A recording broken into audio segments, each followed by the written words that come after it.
Every time there is a new phase in American neoconservative and Zionist militarism that is expressed in hostility toward Russia and toward increasing NATO's militaristic attitudes and positions vis-a-vis Russia, I'm amazed as this develops that the American public cannot see that their government has moved from merely being criminal and being run by a criminal cabal to being criminally insane.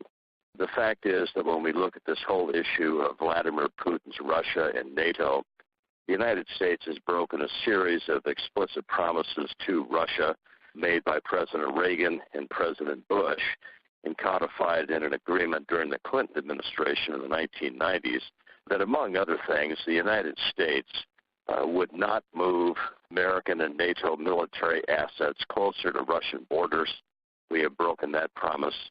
We promised that we would not recruit former Eastern Bloc countries to join NATO. We have broken that promise. And then, of course, we have proceeded in what we've been doing against Russian interest in Ukraine, where we supported an illegal coup d'etat there in February of 2014. And, of course, what the United States has been doing in conjunction with Israel and Saudi Arabia and Turkey and the Gulf Cooperation Council states in supporting ISIS, yes, supporting ISIS, and supporting al-Qaeda affiliates in Syria in an attempt, among other things, to marginalize the Russian position in that part of the world. We have really been pushing the envelope. These policies are wrong, they're evil, and they're immoral, yes, but beyond that, they're simply insane. Why? Because Russia is a proud nation. Russia is a legitimate military power. Russia is a nuclear power.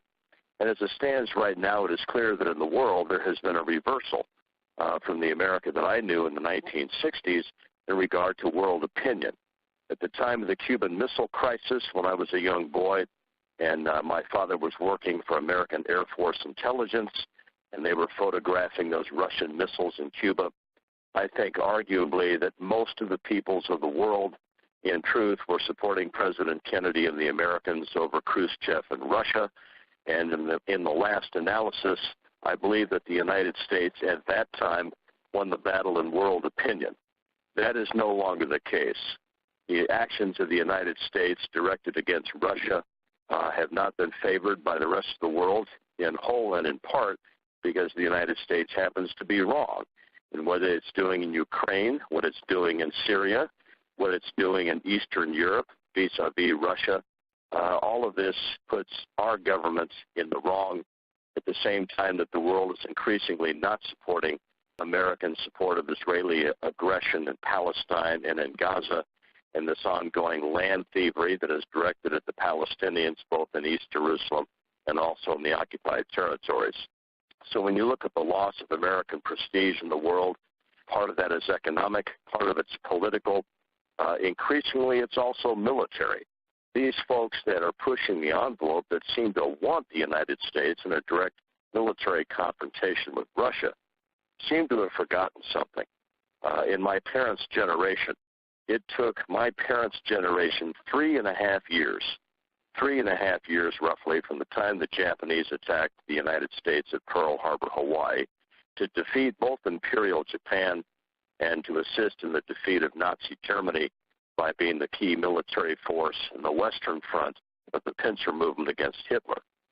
When you look at what the United States has been doing in these last 14 years, we have been involved for three times the length of time that we were involved in the Second World War, floundering in Iraq, floundering in Afghanistan, creating new tragedies and new disarray in Libya and in Syria and in Yemen and in Somalia and in Pakistan with no end in sight. And as we get more people killed on both sides, as we borrow and spend additional trillions of dollars and continue performing pathetically, both politically and militarily, does any sane person really believe that the United States needs to add a political and military confrontation with Vladimir Putin's Russia to what it's been doing in the last 14 years? I don't know about you, but it strikes me as something that's not simply criminal, but it's criminally insane. the United States is going to be increasingly getting in over its head militarily. Its empire is overextended. Its national debt continues to burgeon. And it's perceived increasingly in the world not as a beacon of freedom, but now it is perceived as an aggressor, as a bully, as a supporter of evil around the globe, and as a supporter of a world system known as the New World Order, the global Zionist order that is based in what Netanyahu wants to do in creating greater Israel, but also supports a world banking system that is oppressing people and that is as much involved in stealing other people's resources, using the American military as a janissary force, both for Zionism and for multinational corporations. We no longer are perceived as the beacon of light in the world that perhaps we once were when I was a child. We're increasingly being seen for what we are. And do we need a confrontation with Mr. Putin? No, we don't. Not either in terms of political perceptions in the world or the fact that the Russians will be the most formidable political and national and military force that the United States has ever faced. If we choose to provoke Mr. Putin in Eastern Europe, if we continue trying to surround him in his southern underbelly, if we continue to threaten him and to attempt to humiliate him, the U.S. will be the loser.